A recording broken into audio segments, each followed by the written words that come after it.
Hey everyone, welcome to the Canine Culture Podcast, where we talk about everything dog. Q&As with veterinarian professionals, rescue operators, everyday topics. We cover everything dog on this podcast. So make sure you subscribe to the Canine Culture Podcast on your favorite podcast platform, and make sure you're following us on social media on both Instagram and Facebook. Thanks again for listening. Now here's that next episode.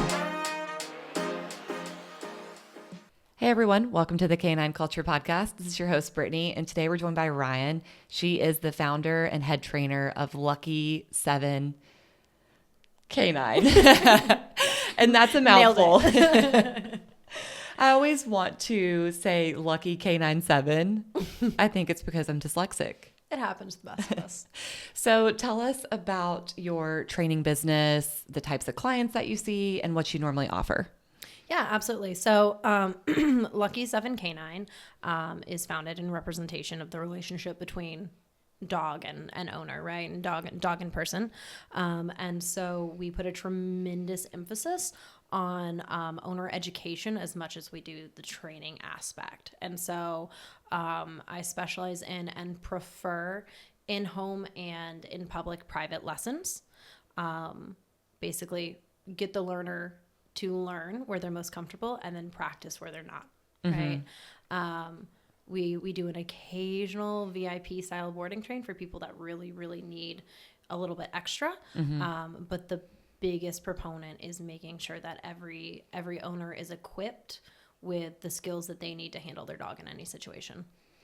So one of the topics you and I have talked about, and the main topic for today, is socialization, because I think for a while we didn't talk about socialization, and then we went a full 180, and now it's socialize. And people just identify socialization as, I'm going to take my dog to the dog park. I'm going to, make my dog experience everything all at once right here, right now. And I think that's taking it a little too far. I think that for some dogs that'll cause issues down the road, and you've probably seen that. So want to get your perspective on proper socialization.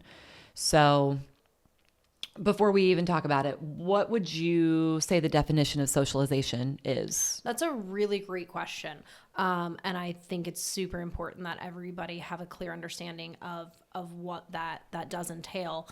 And so when we look at socialization within the context of dogs, my favorite way to define it to my clients is neutrality, right? And so socialization to the everyday pet parent versus a dog trainer are going to be two drastically different concepts, and they're illustrated very differently.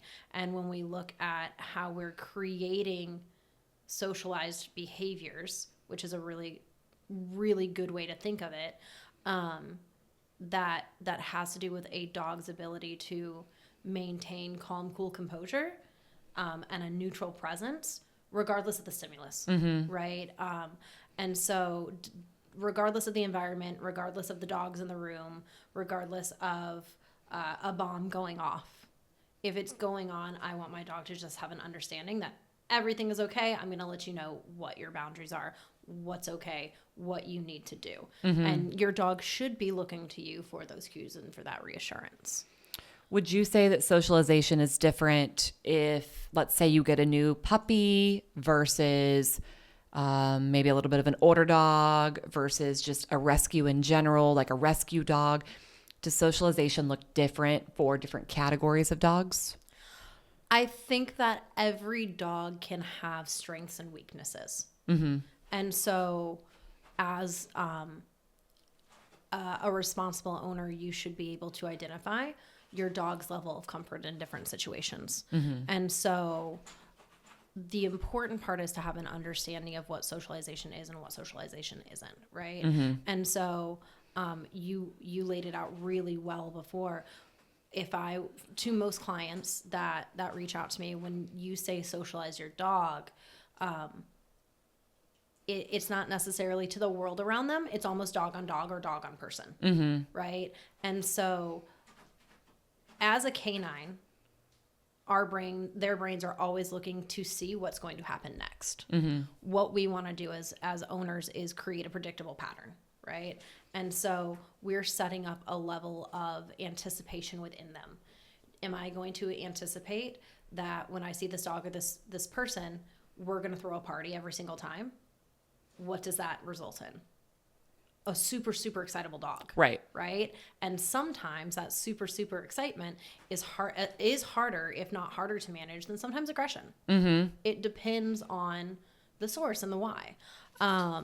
If you are a dog that's had negative experiences, or more often than not, it's not even necessarily a negative experience, just might not be prone to engaging with creatures that you're not familiar with, dogs or people, then that socialization might actually induce panic, right? And so it's super important to have that understanding of, this is my dog, this is their comfort level, and I can continue to either to modify their exposure pro or against, right? So just like internal focus on the handler and the owner, or external focus on the world. And so a lot of that has to do with your dog's individual character. And that character is the personality traits that we see with a dog in an unknown environment, right? And so if I'm a person and I walk into a situation that's unfamiliar to me, you're going to get a really solid display of my character, how I carry myself, how engaging I am, if I'm comfortable. It's the same with your dog. And so I, as a trainer, will immediately take a dog, put them in an unknown environment, and then play off of the dog in that state. That lets us have a very clear understanding. Sometimes for owners, it's awesome to have that external perspective, because as owners, we build bias and storylines and narratives. And sometimes that holds us back. It limits our dog, right? And so it's super important to just know your dog's character and try to remove that bias of experience and have an understanding of where they're comfortable and where they're uncomfortable to work from there. It's funny you talk about owners creating this storyline for their dog. I see it all the time. A dog is put in a situation where they're very clearly uncomfortable. They're very anxious. And the owner's, oh no, they're just really excited. And the dog's licking their lips. Their ears are back. The tail is down. And they're like, oh no, they're just super excited. And they've given this like preconceived notion that those behaviors are excitement, when the dog is very clearly like, no, I'm anxious. I don't want to be in this situation. Please don't make me interact with these people or these humans. And so it's interesting you mentioned that, because I think I'm guilty of it, like giving a storyline to my dogs. Like, Napoleon's always super excited, even though sometimes he might not truly be excited. It might be like an anxiousness or like kind of like an anticipatory, like what's going to happen next? Like, what are we going to do next? So I do see that often, where people just label a particular behavior or whatever, and they have mislabeled it, and they're putting the dog at a disadvantage. Yeah, absolutely. And I think that is one of the really, really great pieces that you can gain from working with a professional trainer. Is it gives you, especially that one-on-one lesson, it gives you the ability to step in, put your dog in an unfamiliar situation, and kind of learn to even gauge your own knowledge of your dog. It can be super easy to over personify our dogs because we love them so much, and at the end of the day, they are a part of us. But we're different species, and we carry ourselves differently. Right. And their emotions are not our emotions, and our emotions are not their emotions. No matter how much they tend to mirror or just interact or respond even in their own way to the emotions that we're portraying. And so being able to gauge your dog and properly read them, I think, is probably the number one skill that we as owners need to practice when we're putting them in that situation. Because when we're gauging that comfort level, to your point, if it's a misread on our part, I watch it all the time where we make the uncomfortable dog more uncomfortable because it's too much pressure. Yeah. And in the animal kingdom, that's nature, that response to pressure, right? And so that pressure can be positive. It can be excitement. It can be overwhelm. That in itself can turn into anxiety. Yeah. Right? And so if we're overstimulated, we're overhyped, we have no sense of boundary. and then we see something that just sends us through the roof and we don't know what's expected, all heck breaks loose, right? And so being able to properly read your dog's response to pressure can make or break the experiences that you set out with to socialize them, as well as the moment that response occurs, your response to either reinforce that or negate that moving forward. Right. And so when it comes to socialization, it's important to remember that everything that we do as an owner is pivotal in the dog's next move. Every moment that we have is actively training. Right. And so one of the key points that I love to illustrate to clients is we have two real versions of training. We have intentional training. It's purposeful. It's like if you or I walk in the gym for a weightlifting session, right? And then we have practical training, which is where we're out in the world and we're using the skill sets that we've already trained, right? And so I went in and I did 8 deadlifts yesterday, and now I'm going to move my couch. It all, there's that moment of practice and that moment of use. And so even in that moment of use with the well practiced skill, it's important to respond correctly so that your dog knows, in this context, I did do the right thing. And that can be a purposeful session out in the world and you're like, I'm going to go socialize my puppy with some active training. Or that can be like, I have to run and go get a coffee and I want my dog to maintain while I'm doing this so that they can join me in that process. That entire time that they're out in the world, right? You're training. So socialization can be so many things. So let's talk about what it's not, what it's usually not. And I hate to put things in boxes because nothing fits perfectly in a box, but can you think of some just like key examples of like, this is not socialization? Yeah, absolutely. Picking up a puppy and throwing it down into a group of other dogs. That's not socialization, right? And so I think that there's a tremendous emphasis that we put on dogs to engage with other dogs. Well-intended. We want them to have fun and have a good life. That might not be your dog's goal. Right. More often than not, we don't have to teach dogs how to dog. They understand how to dog. They were born knowing how to dog. Their litter mates taught them how to dog before 8 weeks. That's one of the reasons that they're there with their parents, ideally, right? And their litter mates till 8 weeks. What we have to do is teach them how to be a dog in a person's world. So taking them into the world and just giving them no boundaries and no direction, not necessarily socialization, right? You want to be able to have some control over what's occurring in those moments, even if it's very practical. I don't consider socialization walking up to every single person and being, hey, let's engage with my dog, right? Because from your dog's perspective now, every single person on a walk is something to engage with. Don't consider socialization really just going out with no direction whatsoever. It can be great for environmental so that they can just get the sights and sounds around them. But when we're looking at creating that neutrality, if we're overstimulating, it just doesn't click. Do you think that there is benefit to taking your new dog to a dog park? No. Right. And so I am very opposed to putting my own dogs in dog parks. And that's really the illustration of taking a puppy and dropping it into a group of dogs. One thing that you want to think about when you're building a socialization program for your puppy is, or adult dog, any dog, is helping them understand that expectation. Right. And so your dog should have a structure. It should have clarity on what's expected no matter where you are. And so any place that you're going that enables lack of structure is something that's going to not be considered socialization. Right. And so when it comes to dog parks and it comes to doggy daycares, I have a mile-long list of clients with past reactive dogs that have resolved the reactivity simply from implementing structured training and not going to doggy daycare. If something happens and they have to board or they have to put their dog elsewhere for a couple of days, the dog comes home having regressed because the structure that the dog is accustomed to has now fallen by the wayside.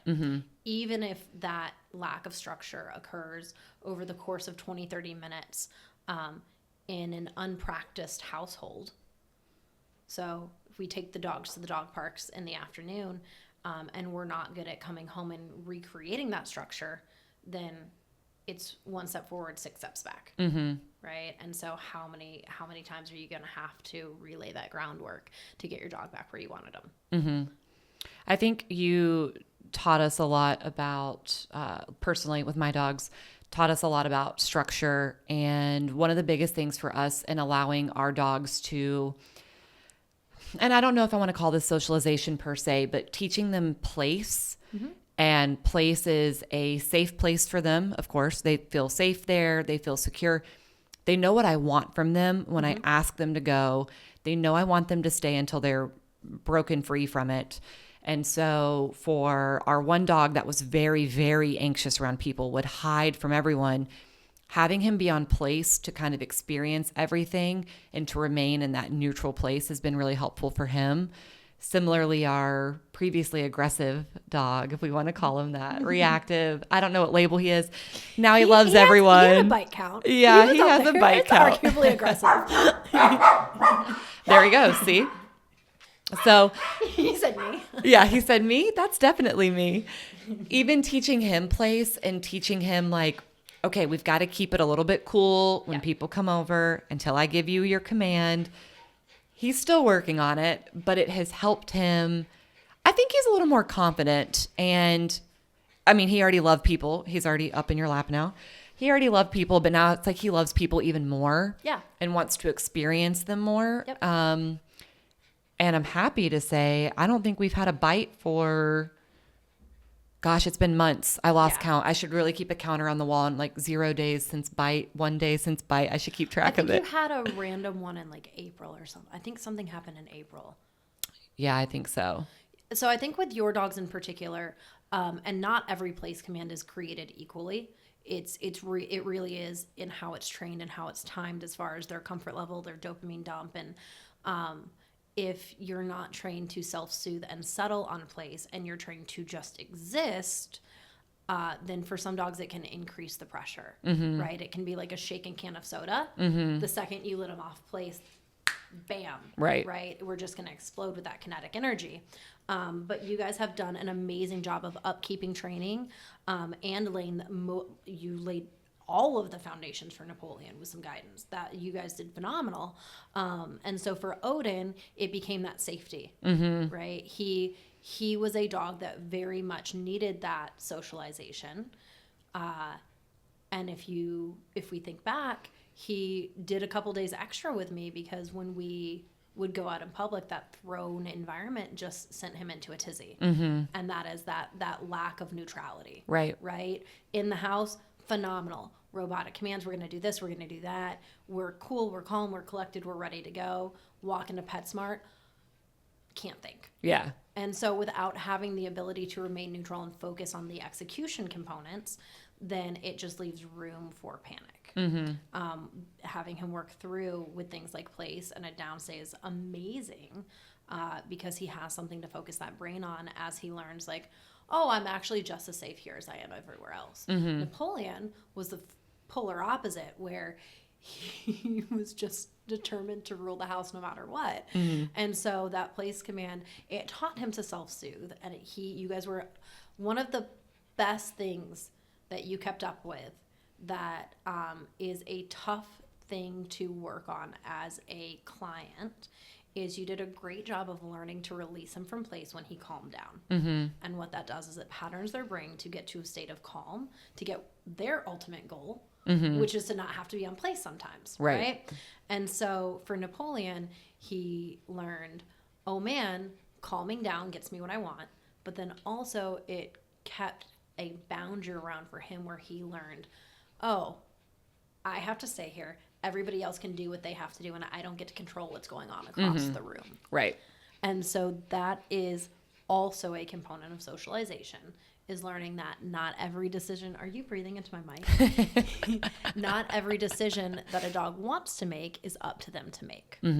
They have to be able to remain in that place of neutrality. Right. And so you can correct me if I'm wrong, but I think at some point we were able to get to a point where they now are able to have their toys and things around them, and he's learned it's not his job to control toy inventory. Yeah, we have completely removed his, like, how do you put it? Possession, guarding. Yeah. He was a huge resource guarding. Mm-hmm. Yep. So it logged out of the computer, of course. Technology is my nemesis right now. Okay, so it kept recording. So he was the worst resource guarder. That's what most bites, all of it was over toys. Now, we don't mess with food. We just, period, point blank, we don't mess with it. Everyone eats in a different room. But now that he understands his place in the world and his expectations, we don't have that resource guarding anymore. So he'll steal toys, but he won't attack dogs for toys. He'll just go up and just take it because he's a bully, you know? Absolutely. And so learning that boundary and learning that he needs to have manners, especially ideally when the people are around, right, is what keeps him at that more level state. And so when it comes to him even stealing toys from other dogs, for my bigger dogs, we don't even let that be a thing, right? Because that is when they will start to work it out among themselves. And that's when we step in as owners and advocates and say, hey guys, you don't get to control resources like this, and you take back over. And so that type of socialization is incredibly important in the home.